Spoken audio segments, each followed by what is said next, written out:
तो सभी लोगों को मैं बताना चाहूंगा कि अगर मैं दैनिक भास्कर की बात करूंगा, जो आज का न्यूज़पेपर है वहां पे ये लिखा गया कि टीआरई 4.0 आपका जल्दी ही आने वाला है और उसमें लगभग जो है टीआरई 1, टीआरई 2 और टीआरई 3.0 की री एग्जाम के बाद जितने भी वैकेंसी है ये सभी कुछ ऐड करने के बाद जो है लगभग जो है आपको 90,000 कितने जी लगभग 90,000 वैकेंसी जो देखने को मिलेगा, ऐसा दैनिक भास्कर में लिखा हुआ है। और उसी तरह से इसमें एक और बात भी लिखी गई है, वो लिखी गई है कि इस महीने के अंत में, यानी कि जुलाई मंथ के अंत में, जुलाई मंथ के जो अंत में है जो है आपको यहाँ पे वैकेंसी का पूरा ब्यौरा और उसी तरह से नोटिफिकेशन देखने को मिल सकता है। इस बात को आपको ध्यान में रखना है। और उसी तरह से अगर मैं और बात करता हूँ, एक और न्यूज़पेपर है जिसका नाम है जागरण, वहां पे भी ये लिखा गया कि टीआरई 4.0 में लगभग 50,000 से अधिक शिक्षकों की हो सकती है नियुक्ति। यहाँ पर भी सभी कुछ बताता है। और इसमें यह भी लिखा गया कि मुख्यमंत्री ने जैसे निर्देश दिया है सभी रिक्तियों की गणना जो है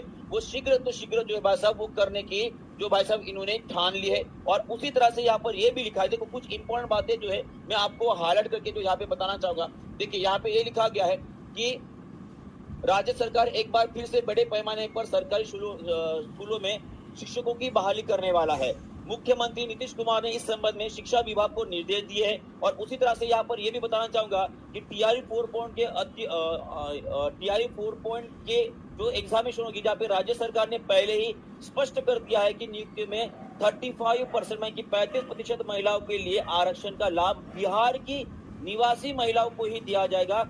इसके बाद जो है हमें ये लग रहा है कि कंपटीशन और बढ़ने वाला है। और उसी तरह से ऐसे भी बोला जा रहा है कि मान लीजिए अगर ये टीआरई 4.0 हमारी आखिरी अगर शिक्षक भर्ती होती तो यहाँ पे लाखों अभ्यर्थी फॉर्म भरेंगे। और उसी के तहत ये 35 आरक्षण के बाद जो है जो ओपन कैटेगरीज में फाइट करने वाले जितने भी अभ्यर्थी उनमें कंपटीशन ज्यादा रहेगा। पर आपको अपनी तैयारी बिल्कुल टॉप लेवल पे रखना है।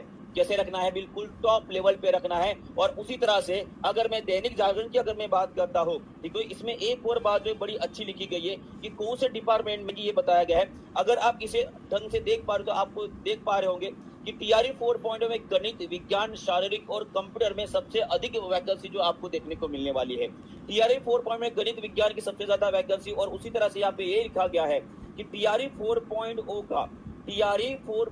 का जो पेपर होगा 1, 2, 3 में कठिन होगा। माने कि क्या बताया गया है कि 1, 2 और 3 के बाद री एग्जाम जो है उसके बाद जो टीआरई 4.0 का भी पेपर होगा उसका लेवल थोड़ा सा हार्ड रहने वाला है। इस बात के ऊपर आपको ध्यान देना है।